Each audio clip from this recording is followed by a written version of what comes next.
नमस्कार। ज्योतिष परामर्श केंद्र जागेश्वर धाम के YouTube चैनल पर आपका स्वागत है। मैं हूं ज्योतिषी भुवन चंद्र पांडे। आज हाजिर हूं आपके लिए 4 योग लेकर। योग क्या होते हैं प्रिय दर्शकों? कुंडली में किसी न किसी ग्रह के जोड़ से या किसी न किसी ग्रह के इकट्ठे रहने से या किसी न किसी ग्रह के एक दूसरे को देखने से कुछ योग निर्मित होते हैं और यह योग हर किसी कुंडली में होते हैं। जहाँ तक मोटा मोटा कोई भी ज्योतिषी किसी कुंडली का भविष्य फल कथन करता है तो एक ग्रह या फिर अन्य दूसरे ग्रह या फिर तीसरे ग्रह का भविष्य फल कथन कर देते हैं।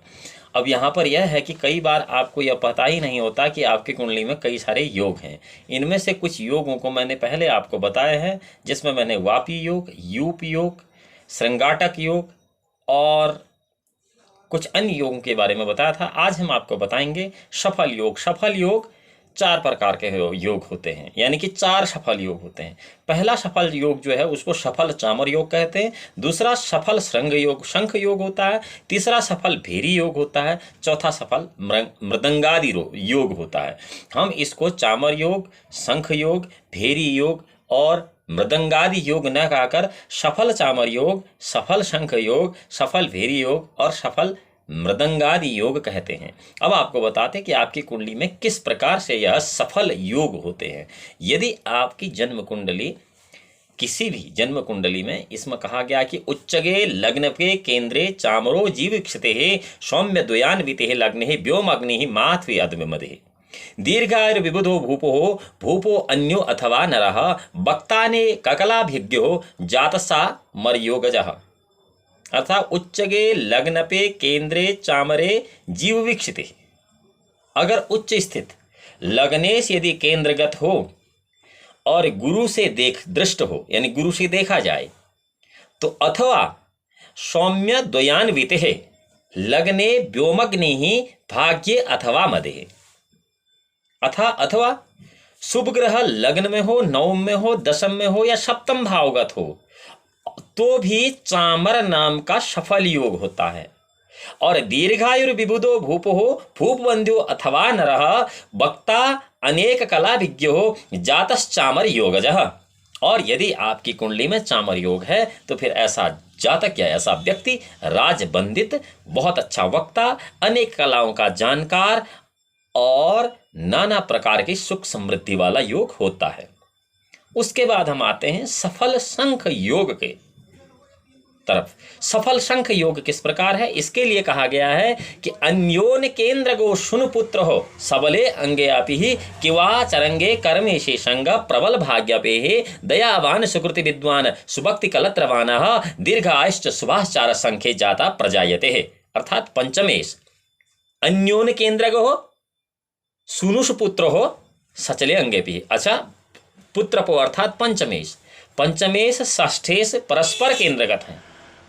अगर पंचमेश और षष्ठेश परस्पर केंद्रगत हैं, एक दूसरे के आमने सामने केंद्र में है, पंचमेश लग्न में है और षष्ठेश सप्तम में है, पंचमेश चतुर्थ में है, सप्तमेश 10 में है, या फिर पंचमेश 10 में है, सप्तमेश चतुर्थ में है, या फिर पंचमेश सप्तम में है और जो षष्ठेश है आपका वो षष्ठेश जो है वो लग्न में है। तो ऐसे क्या है कि अगर परस्पर केंद्रगत हों और लग्नेश सबल है, यानी कि लग्नेश जो है बहुत मजबूत है, या लग्नेश दशमेश चर राशि में है, लग्नेश या दशमेश जो हैं वो मेष कर्क तुला मकर किसी एक राशि में है, तथा भाग्येश अगर उसमें बहुत मजबूत है तो शंख नाम का एक सफल शंख योग आपकी कुंडली में पैदा हो जाता है। यह सफल नाम का शंख योग आपको क्या फल देता है, इसके बारे में कहा गया है कि दयावान सुकृति विद्वान सुभक्ति ही कलत्रवान दीर्घायुष्च शुभाचार शंखे जाता प्रजायते। अर्थात ऐसा शंख योग में उत्पन्न जातक दयालु होता है, पुण्यवान होता है, विद्वान होता है, पुत्र धन स्त्री से युक्त दीर्घायुता शुभ आचरण वाला होता है। और तीसरा योग होता है सफल भेरी योग। सफल भेरी योग के बारे में कहा गया है धन्यात सप्तमात अंगस्ते है खेटिर बलानी भाग्यपे है भेरी वा प्रबले तस्मिनम केंद्रे अंगसेज भार्गवे है। यदि ऐसा भेरी शंख योग आपकी कुंडली में है कि आपके सारे ग्रह 2, 12 और 7 धन्या सप्तमांगस्ते है खेटर बलनी भाग्यपे भेरीवा प्रबले तस्मिन केंद्रगे से भार्गवे। अर्थात दूसरे 12वें और 7वें घर में सारे ग्रह हों तो ऐसा भेरी योग में सफल भेद योग में उत्पन्न जातक जो है वह सद व्यवहार युक्त, नाना प्रकार के सुखों का भोग करने वाला, पूर्ण स्त्री पुत्र धन यश सद्गुण प्राप्त करने वाला सफल महान राजा होता है। और यह सफल भेद योग एक महत्वपूर्ण राजयोग है।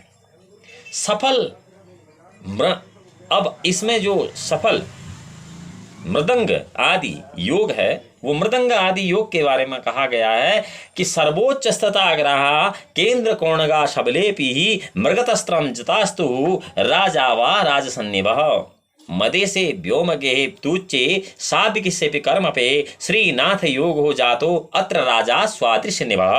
अर्थात लग्नेश प्रबल हो और सभी ग्रह अपने भवन में या उच्च होकर केंद्र त्रिकोण में हो तो ऐसा मृदंग योग होता है। इसमें उत्पन्न जातक राजा अथवा राजा के समान होता है, राजा सदृश होता है। उच्चस्थ जायज यानी कि सप्तमस्थ भाव का जो मालिक है अगर वो उच्चस्थ है, कर्म स्थानगत है, भाग्य कर्म भाव में संयोग कर रहा है, कर्म का ग्रह भाग्य भाव में और भाग्य का ग्रह कर्म भाव में योग कर रहा है, तो श्रीनाथ नाम का योग होता है। इस योग में उत्पन्न बालक इंद्र के समान महाबली राजा होता है और यह भी एक महान राजयोग है। कर्मेश पंचमस्थ हो, बलि बुद्ध सूर्य स्वक्षेत्रीय होकर केंद्रस्थ हों, अथवा चंद्रमा से नवम पंचम भाव में बुध और गुरु और एकादश में मंगल हो तो शारद नाम का एक महान राजयोग होता है। शारद योगोत्पन्न जातक राजमान्य, विद्वान, सुख, तप, धर्म से युक्त और स्त्री पुत्र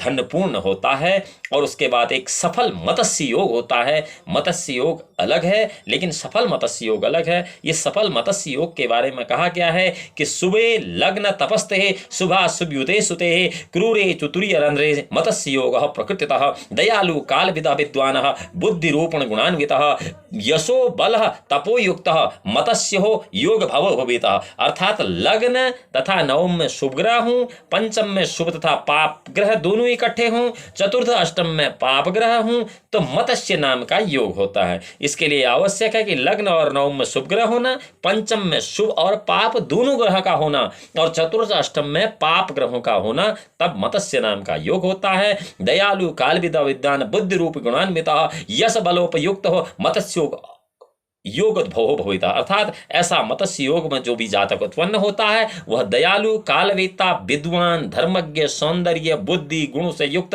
यश बल तपस्या से परिपूर्ण होता है। प्रिय दर्शकों, आज मैंने आपको बताया कि सफल भीर योग, सफल शंख योग, सफल चामर योग, सफल मृदंगादि योग और सफल मत्स्य योग क्या होता है। अब यदि आपकी कुंडली में या किसी जातक की कुंडली में इस प्रकार के सफल योग दृष्टिगत तो होते हैं परंतु वह उस कुंडली में फलाफल नहीं दे रहे हैं, तो ऐसे जातक को क्या करना चाहिए? आप ऐसी स्थिति में क्या करें जिससे कि आपको ये सफल योग का फल मिले? इसके लिए यह कहा गया है कि जितने भी राजयोग हैं ज्योतिष में, ये राजयोग तब तक फल नहीं देते हैं जब तक कि आपकी कुंडली में मंगल काफी मजबूत न हो, क्योंकि किसी भी राजयोग के लिए मंगल का कुंडली में मजबूत होना अत्यंत आवश्यक होता है। यहाँ तक कि मंगल से बनने वाला रोचक योग, बुध से बनने वाला भद्र योग और गुरु से बनने वाला हंस योग, शुक्र से बनने वाला मालव्य योग और शनि से बनने वाला शश योग, जो यह पंच महापुरुष योग हैं, यह योग भी तब तक फलीभूत नहीं होते हैं जब तक आपकी कुंडली में मंगल अत्यंत मजबूत नहीं होता है।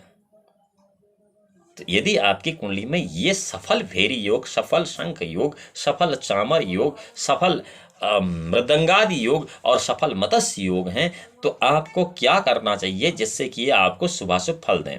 उन सभी जातकों के लिए यह उपाय है कि ओम अग्निदूतम पुरोददे हव्यवाहम उपे। इससे आगे इस मंत्र को पूरा सा आप एक माला सुबह शाम या फिर कम से कम 51,000 की संख्या में एक ही बार जप करके उसका दशांश हवन, दशांश मार्जन, दशांश तर्पण करके सिद्ध कर लें, तो आपकी कुंडली में जो यह सफल भेरी योग है, सफल शंख योग है, सफल चामर योग है, सफल मत्स्य योग है, सफल कूर्म योग है, सफल मृदंगादि योग है। यह अचानक फल देने लगेगा और आप उस फल का शुभ भोग प्राप्त करने लगेंगे। प्रिय दर्शकों, अगली वीडियो में आपको कुछ अन्य ऐसे ही ज्योतिष में बनने वाले, आपकी कुंडली में बनने वाले ग्रहों की युति, ग्रहों की दृष्टि और ग्रहों के राशि अनुसार, भाव अनुसार उनकी स्थिति के बाद उत्पन्न होने वाले जो योग हैं उनके बारे में बताया जाएगा। और यदि वो योग आपकी कुंडली में उत्पन्न पहले से हैं और पहले से फलीभूत नहीं है, केवल वो निष्क्रिय हैं, तो कैसे सक्रिय हों, कैसे उसका फल आप प्राप्त करें, उसका निदान भी उस वीडियो में बताया जाता है। और जब तक कि हम आपको अगली वीडियो में आपसे मिलते हैं, तब तक के लिए भगवान भोलेनाथ आपका परम कल्याण करें। तब तक के लिए नमस्कार।